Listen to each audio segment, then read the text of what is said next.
I was going to say it's a lovely day here in Sydney. It's actually been really, really all over the place weather. There's been hailstorms, there's been a tornado, which if you know anything about Australia, we don't get tornadoes. There was a tornado.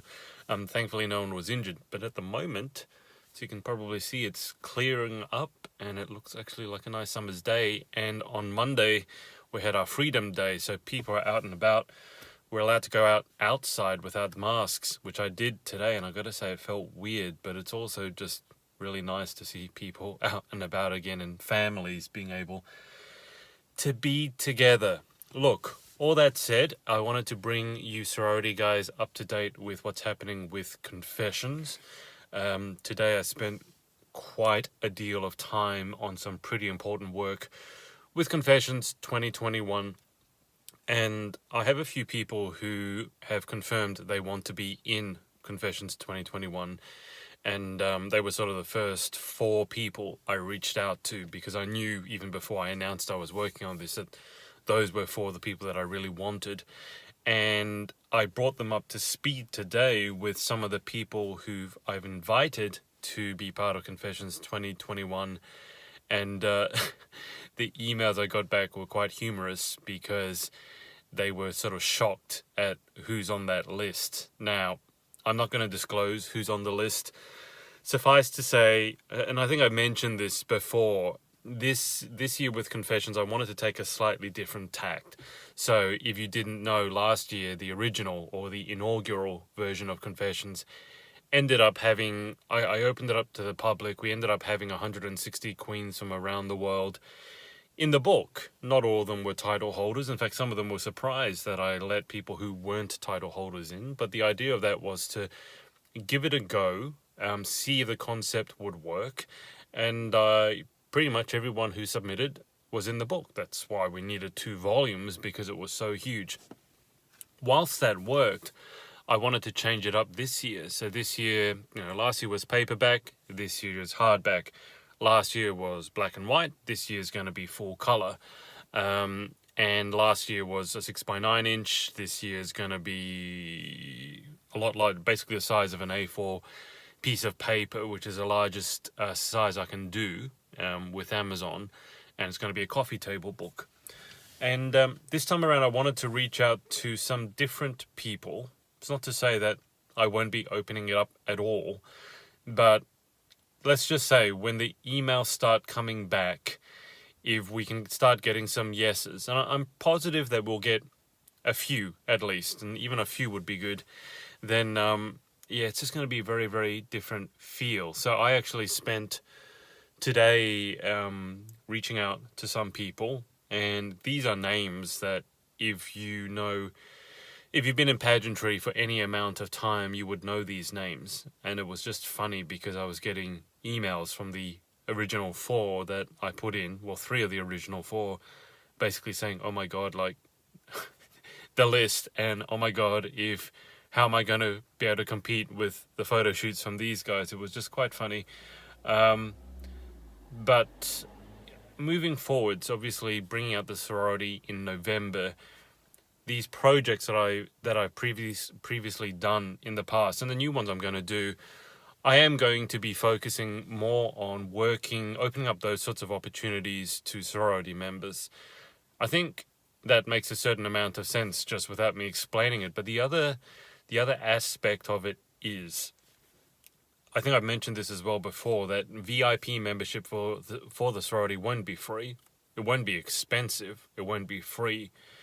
But having that element of paying to be a VIP member acts as a kind of filter. And when I was originally having discussions with sort of my core group as to a few core topics about the sorority and which way we should head, everyone unanimously said that it should be a paid thing.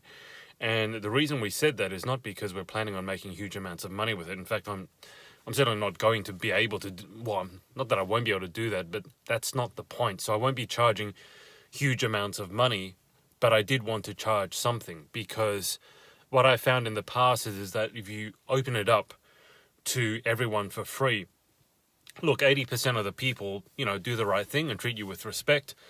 But there is that 20% that just takes up 80% of your time. I know that when I opened it up last year, for example, to last year's confessions to the public, I got a submission from a Satan worshipper, a Satanist. Uh, Now, when I read the email and I saw that she had said she was a Satanist queen, my brain went, well, it can't possibly mean what I think it means. So it must mean something else. So I'm looking up, like, what does a Satanist mean? What's a Satanist queen? But it turns out it was a Satan worshipper, a devil worshipper. I kid you not. Then there were other people who just sent in submissions where you could tell, like, they'd written it on a back of a piece of napkin. It was just horribly worded, no grammatical checks whatsoever. The image was the wrong size. And I just don't like working with those sorts of people. There's no upside really for me. I don't enjoy working for them because those people are just looking for a bit of cheap exposure. And they're obviously... I don't have problems with helping people with their exposure because I've done the interviews, over 200 interviews for free. So I've certainly done my share with that. But it's more the mentality of working with someone. You want to work with people who have the same sort of core values that you do. When it comes to pageantry, you would know this if you're watching, I'm very much for substance over style. Having said that, style was probably more important than substance originally, like at the beginning, initially, not originally. But then once you've captured people's attention with style, you want to ideally have some substance behind it. And I just felt working with people for free, it was attracting quite a lot of, let's call them freeloaders for want of a better word. And I really just wanted to make my life simpler and more enjoyable. So with projects moving forward, such as Confessions, I will obviously be offering it first to, if there is any sort of opportunities, I'll be opening it up to sorority members first, because I know those will be my people. So if this is the first sorority story you watched, or you've watched all of them up to this point, or somewhere in between, if you know anything about me, I'm going to assume that you do if you're listening to this or watching this, you know the sort of person I am. What I'm going to encourage you to do is, if you want to work further with me and be sort of the first people to get access to the opportunities that I'm going to create, then you need to join the sorority. You don't necessarily need to join VIP if you can't afford it, you can't pay for it, you don't want to, I understand. But even just signing up to early access, you'll be on our email list and you'll get that weekly email and you at least know what opportunities are out there.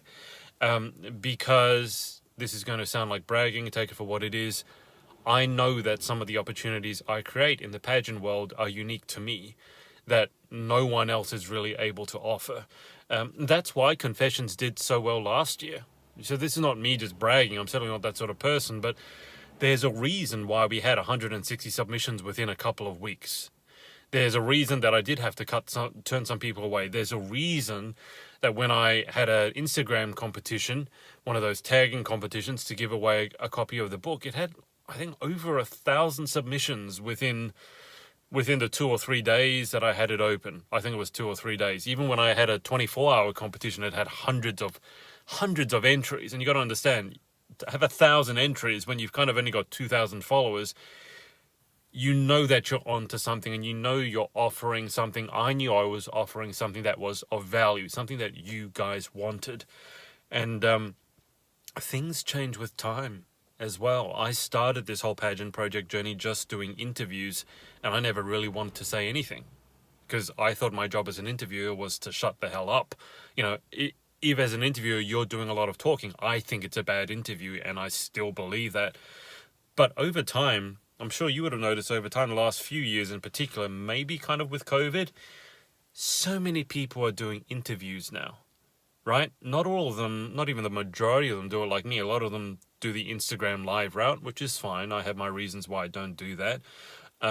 But there's so many people doing it now that these days when you say you're doing an interview, no one really actually cares, if I'm being honest, because there are so many interviews out there. Now, there's a few key differences and there are a few key queens that people are still going to want to listen to.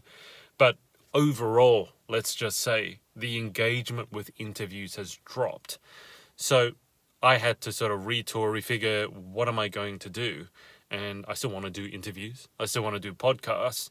But starting the sorority. The idea that I could start a sorority, have a core group of people around me that not all shared all of my beliefs. I certainly don't think everyone thinks like me, but had that core fundamental belief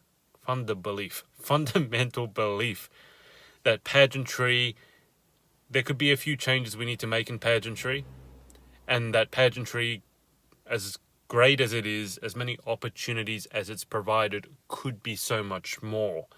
And maybe a bit of a fundamental shift towards substance over style. I'm not saying that it's been all style over substance by any means, and I think you need to look on a system by system basis as to what each system promotes, and to each their own. But this idea of having a group of motivated go-getters together to really have women supporting women, and not just have that be a catchphrase, but to really offer professional networking, upskilling of your professional skills, maybe even offering career opportunities, maybe even overseas. That is really exciting to me. That's what the sorority is about. And that's why moving forward, I will be offering opportunities such as confessions, primarily to that group first. And then, yes, if there's other opportunities, of course, I'm still going to be offering things to the public. But I wanted to let you know that.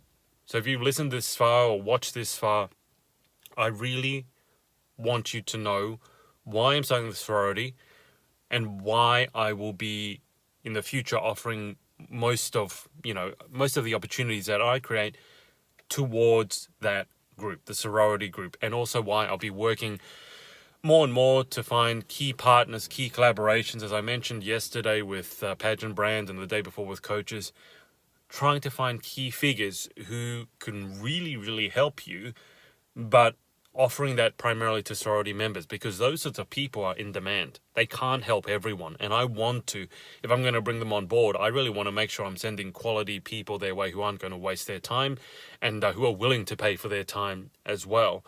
So that's it for today. So I've updated you a little bit with what's happening with Confessions 2021, and if you're not following me already on Instagram and Facebook and all that good stuff, then do that, because that's where I'll be keeping you updated.